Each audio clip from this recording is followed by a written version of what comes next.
trabalhar pelo bem do patrão, esquecer que está desempregado. Você merece, você merece.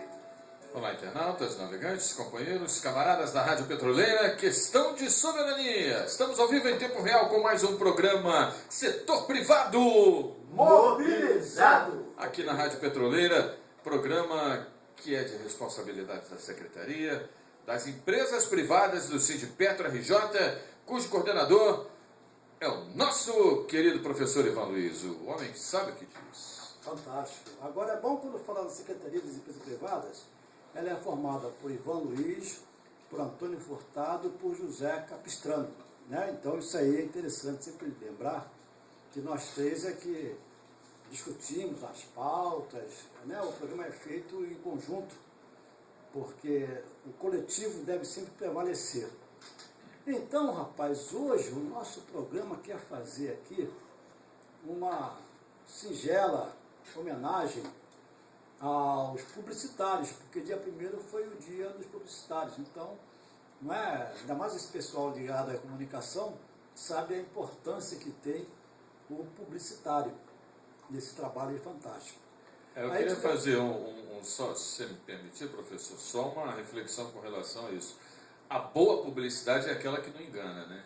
Exato. Né? Que faz a publicidade sem enganar, né? Abaixo a propaganda enganosa. É verdade. E bom é sempre bom, né? Em qualquer circunstância.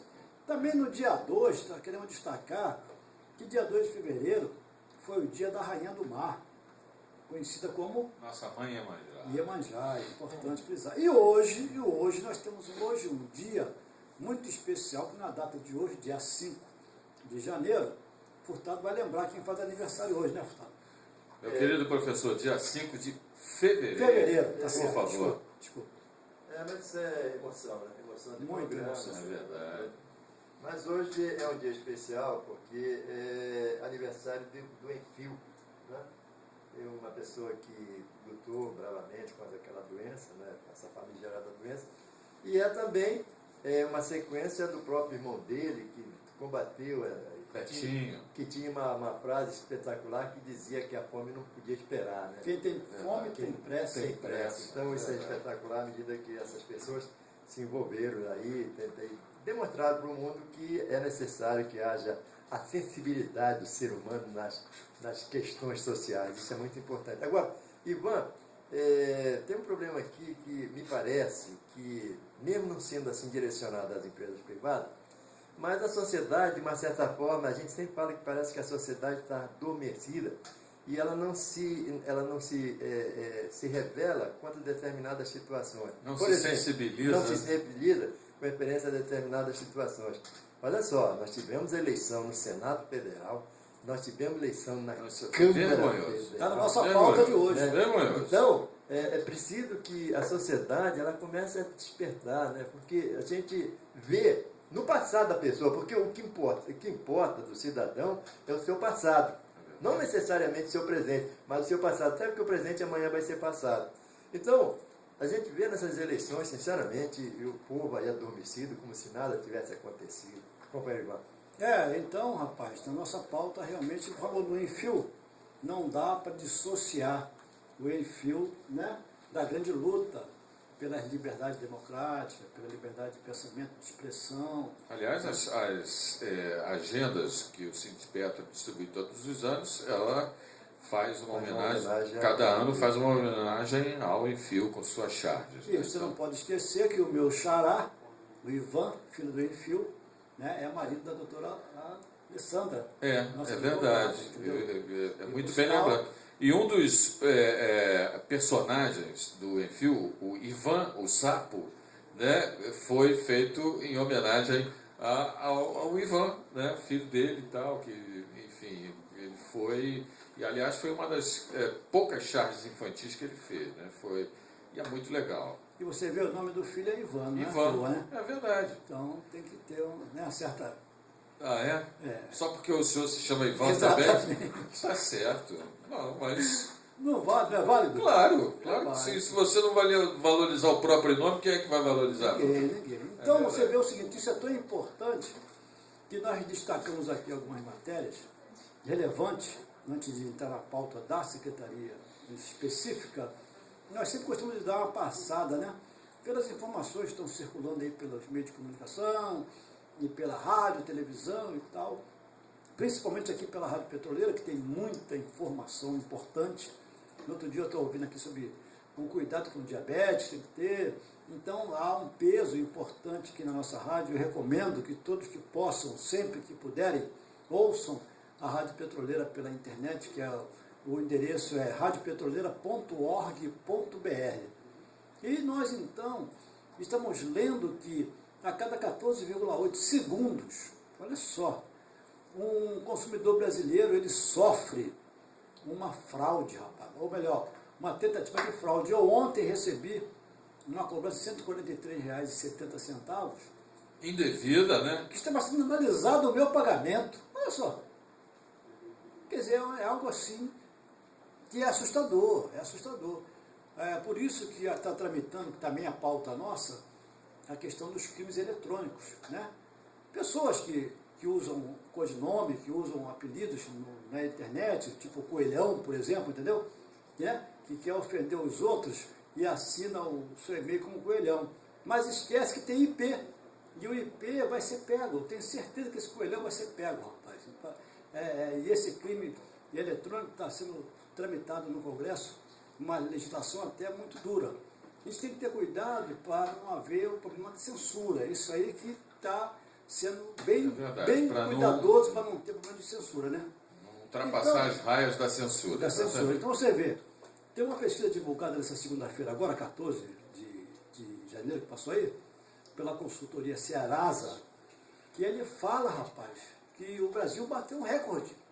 Bateu um recorde, rapaz. 2 milhões e tanto aí de tentativa de fraude em 2012. Mais de 2 milhões, rapaz, e 200 mil de tentativa de fraude.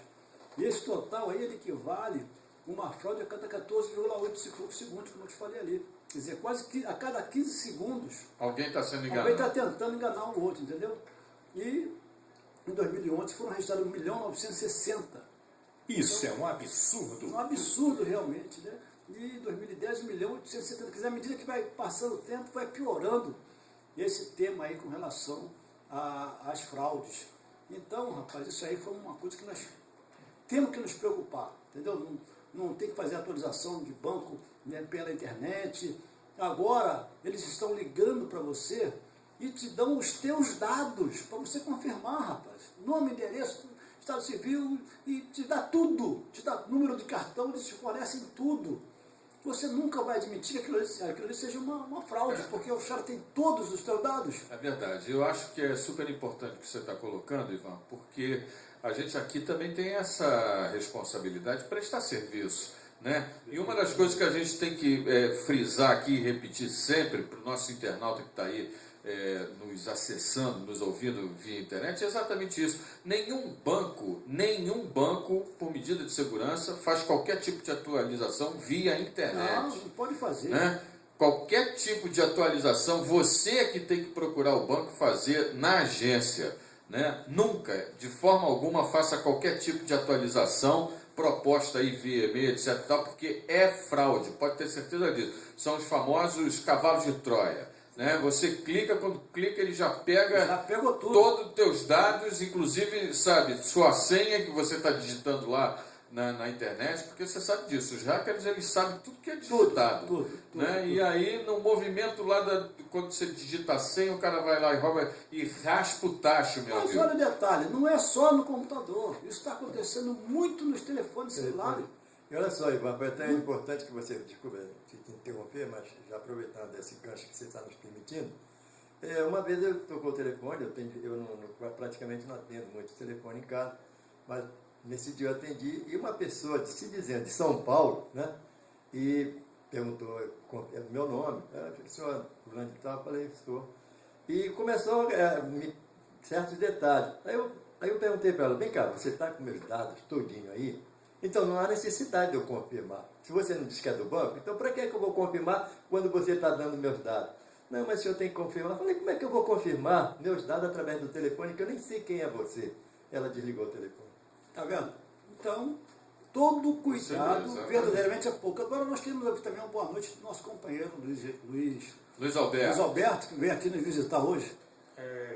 Aproveito a oportunidade que vocês estão me dando para informar os companheiros, né, que trabalham na área de petróleo, que é o que eu entendo um pouquinho, e que nós temos que nos unir com mais frequência em pensamento, em atos e ações, porque nós estamos vivendo um momento muito difícil da cultura brasileira.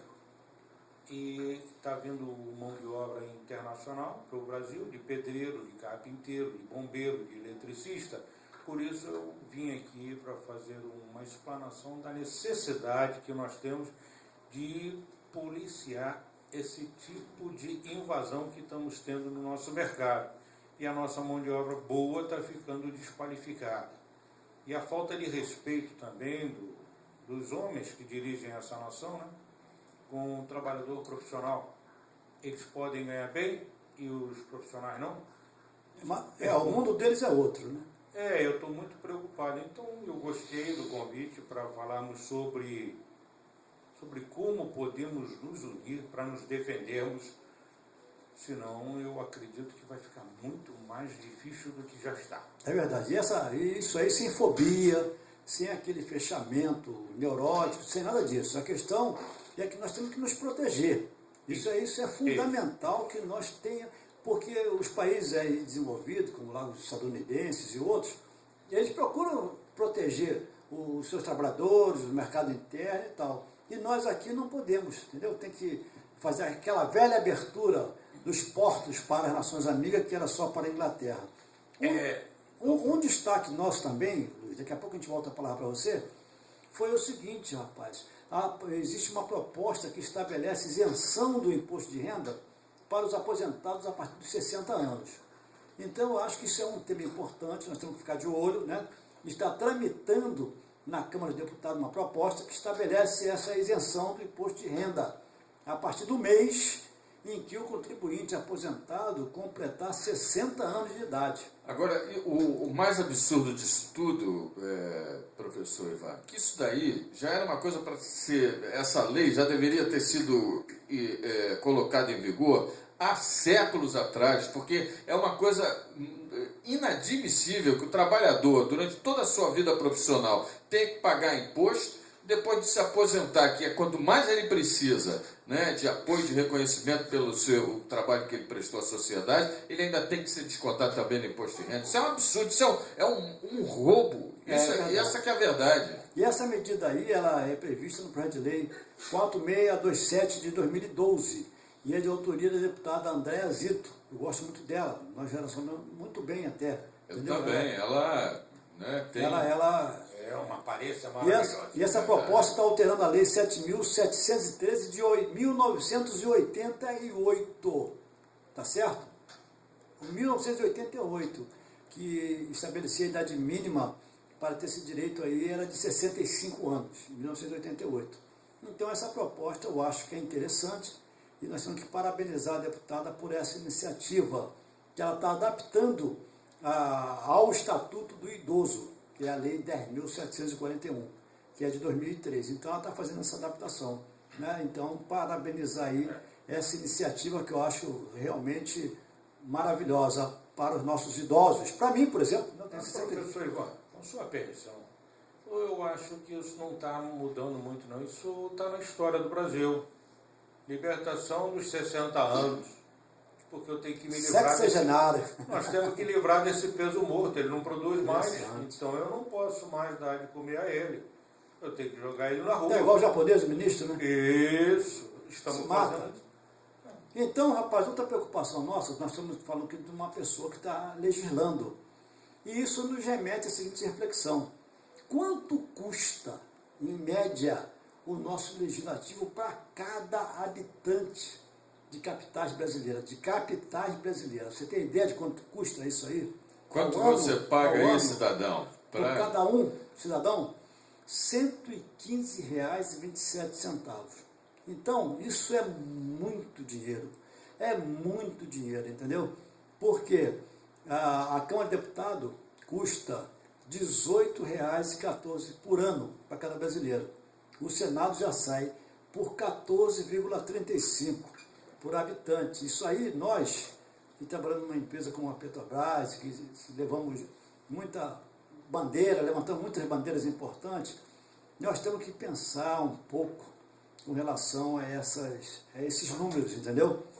Porque o Luiz acabou de falar aqui agora, na questão do trabalhador.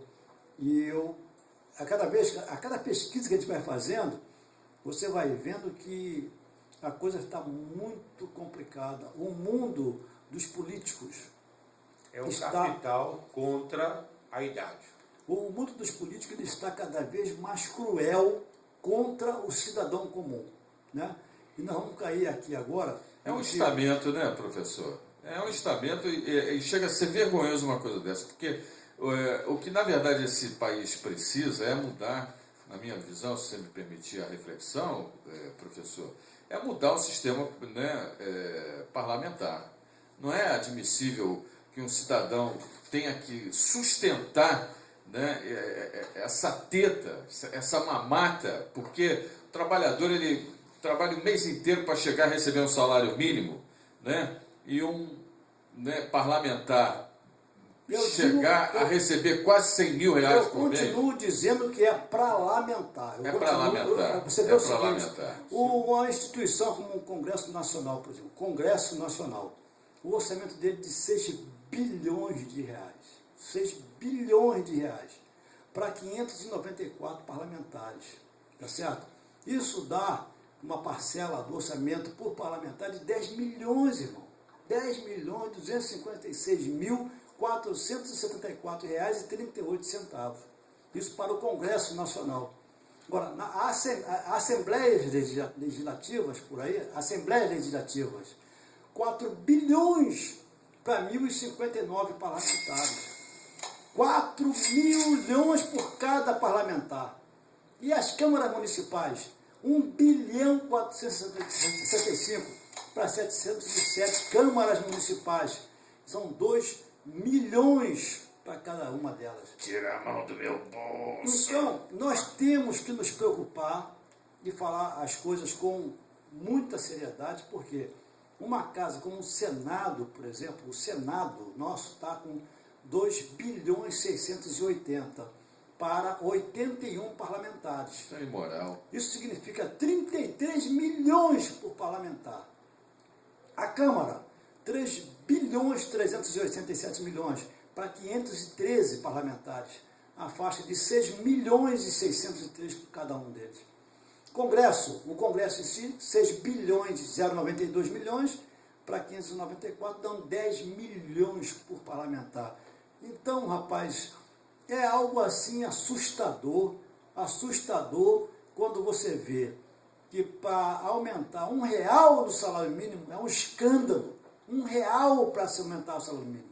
Professor Ivan, com todo respeito a todos aqui na mesa, o senhor já imaginou o trabalho que tem um pequeno produtor rural?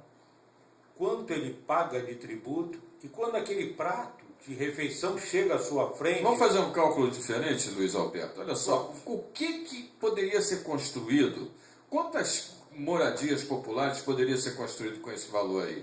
Né? Quantas escolas poderiam ser construídas com esse valor aí? Quantos hospitais poderiam ser construídos? Isso aí vai dar um problema, porque vai dar um problema. Olha só, temos que correr um pouquinho, porque o Distrito Federal tem 24 parlamentares, 9 milhões por parlamentar. Minas Gerais tem 77, 6 milhões. Rio de Janeiro tem 70 parlamentares, 6 milhões e 300. Mas se você educar o operário, professor, Rio Grande vai dar do problema. Norte, Rio Grande do Norte, 24 parlamentares, 6 milhões para cada um. Santa Catarina, 40 parlamentares, 4 milhões.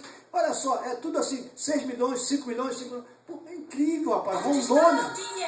Aí, São Paulo tem 94 parlamentares, está na faixa de 4 milhões e 600 cada um. Então, isso aqui, tudo aqui está no site professorivanluiz.com.br, tem lá o link. Vai então, lá conferir. Maranhão, por exemplo, por que Maranhão tem que ter 42, cara, deputados?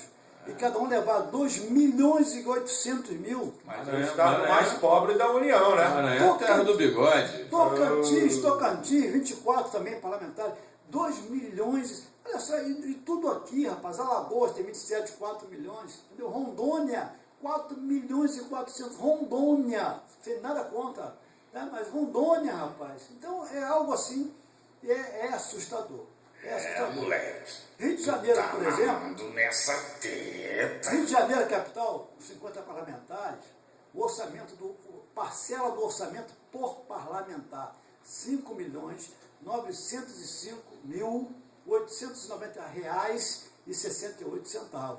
No Rio de Janeiro, São Paulo, 55 parlamentares, 5.058.767,24. Belo Horizonte, 2.200.000, Florianópolis, 2.081.000, Porto Alegre, quer dizer, por parlamentar, 2 milhões por noite, 3 milhões por mês, Peraí, por 12. eu estava fazendo as contas aqui, eu já até desisti de fazer a conta, Peraí, deixa pra os lá. senhores não deixaram eu terminar. Termina então. Companheiro, o peão que botou aquele pratinho, aquela refeição digníssima da elite, ele não tem direito nem à assistência médica. Não, e agora você vê, agora tem o E se o abaixo. filho dele, professor, for à escola, o professor não tem aula. E se ele precisar de um socorro, ele é maltratado. Não, e você vê agora a questão que nós estamos discutindo aqui, a nossa preocupação com relação ao término do Prisma, desse convênio da Petrobras com o INSS. Isso está tirando o sono de todo mundo. Está tirando o sono. 200 mil famílias. E aí é porque a coisa é muito séria, porque realmente, rapaz, essa relação, ela está cada vez mais complicada. Meu amigo Furtado, nós temos aqui uma pauta da Secretaria e nós temos muita coisa para comentar e realmente está meio apertado hoje o tema, que nós vamos ter que voltar a esse tema. Esse tema não vai poder ficar assim, porque nós temos que ler hoje também sobre aquela parte dos escândalos, a segunda parte dos escândalos que a gente não consegue ler, que a cada dia é mais complicado a coisa. E falar sobre a Câmara, a eleição da Câmara, a eleição do Senado Federal, não, tem que bater um papinho, nem que seja rápido, sobre isso aí. Já são 19 horas e 52 minutos, né? Sobre o Detran não se vai falar, não? Isso, a gente abre a pauta. Companheiro Ivan, infelizmente o nosso programa é um programa muito curto, não só o nosso, como o do próprio companheiro Roberto Ribeiro, mas a dinâmica é que existem muitas coisas que a gente teria que conversar baseado no que é empresa privada, né? Lógico que é evidente que essa eleição que hoje, que essa semana aconteceu no Congresso, né, que envolve duas casas, que você muito bem citou, o que é a Câmara Federal e mais o Senado, são coisas que a gente não pode deixar passar, porque a gente sofre como um aposentado, como que é que eles fizeram com a gente, né? Todos aqueles projetos de lei envolvendo aposentado nunca saíram do mesmo lugar. E são essas mesmas pessoas que hoje estão lá, né? Que se repete a mesma coisa. Não se muda nada, companheiro. E são pessoas, não somos nós que estamos falando, são os meios de comunicações que estão aí dizendo que pô, um saiu correndo para não ser caçado, não é isso? Peculato. Então, tudo isso são esses homens que hoje, de uma certa forma, mandam neste país. Então, qual é o respeito que a gente tem? Então, a gente tem que sofrer essas consequências e até basear nisso que você falou, nessa leitura, tudo que você fez aí, e quando a gente pede não só para o aposentado, mas para o próprio trabalhador um aumento de 10%, é um Deus nos acuda, que isso não pode, que não há possibilidade. Quebra o país. Quebra o país. Quando você aumenta o salário mínimo, né, aí 9%, E hoje eu chamo de mínimo de salário. Pois é uma choradeira quando você compara os índices que você fez essa leitura aí, que são índices astronômicos em função do salário mínimo, né? Que supostamente é aquilo que te dá uma base para você criar seus filhos, mas que na realidade não dá nem para palitar um dente, né, cara? Essa que é a verdade. Então, a gente vê aí, infelizmente, esse horário é muito rápido, mas a gente tem algumas coisas a comentar. Infelizmente não, eu quero fazer uma defesa aqui da rádio, porque se fosse mais longo não sobrava tempo para outro programa. Então,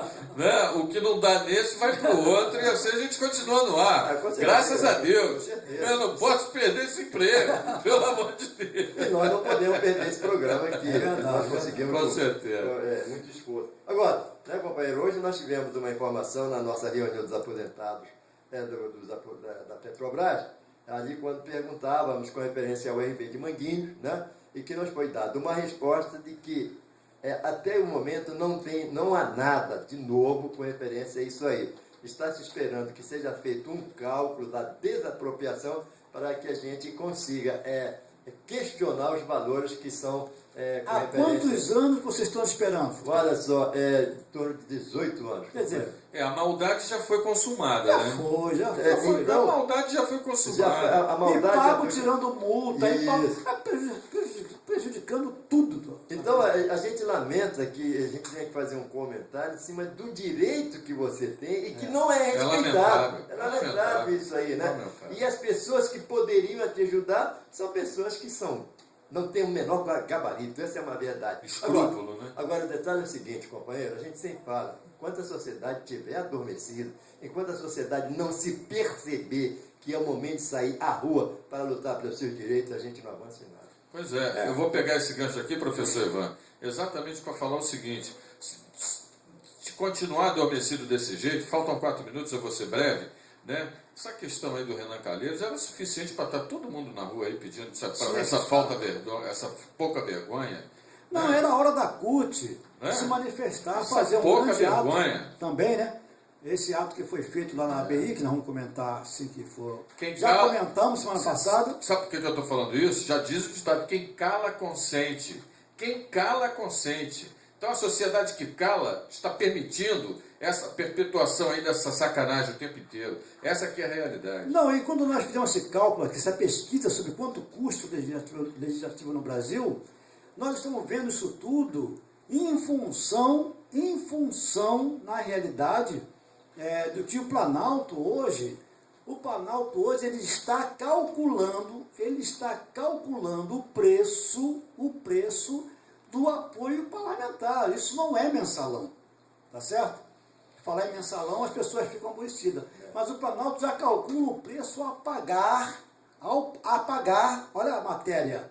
Planalto já calcula o preço a pagar ao fortalecido PMDB. O que é que significa calcular o preço a pagar? Como ele fala aqui, os 100 adversários fortes para ameaçar suas vitórias, o senador Renan Calheiros, PMDB Alagoas, foi eleito presidente do Senado na última sexta-feira. E o deputado Henrique Eduardo Alves, PMDB do Rio Grande do Norte, é o escolhido para presidente da Câmara. Então, eles fecharam de um jeito que o tal conceito de governabilidade fica muito complicado. E o governo sabe Isso daí tem outro nome, professor. Isso daí é quadrilhagem. O acordo com o PMDB, há sempre um preço a ser pago, entendeu? Não é um acordo altruísta, não. É um acordo de profissional. Então, resultado, tanto o PT quanto o próprio presidente Dilma Rousseff, eles estão preocupados, porque a coisa é séria. A cúpula do partido, inclusive, também espera manter Michel Temer na vice-presidência na próxima eleição, quer mais um ministério, que é o de Ciência e Tecnologia, para o deputado Gabriel Chalita, de São Paulo, né? E ainda vai reivindicar insaciável. E ainda vai reivindicar a cabeça de chapa para o governo de São Paulo, daqui a 1 ano e 8 meses. Então, tem muito mais coisas que para conversar, mas está complicado. Vamos passar a palavra aqui.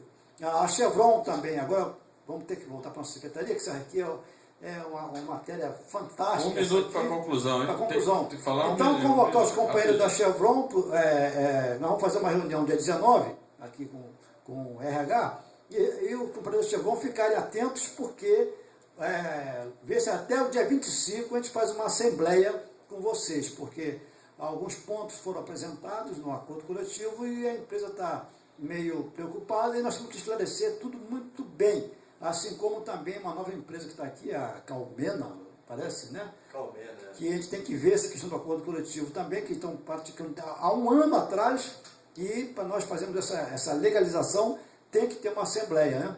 Não conseguimos aqui, vamos passar a matéria para o próximo programa, e daí um instantinho para o nosso amigo aqui, o Luiz. Para se despedir, Bem, Luiz. bem rápido. Um abraço, muito obrigado pela sua presença, foi um prazer. Eu não tenho muita coisa para falar, mas eu gostaria que cada cidadão brasileiro, consciente, responsável, pensassem bastante, não votar por beleza, nem por palavras bonitas. Muito bem lembrado. Muito obrigado.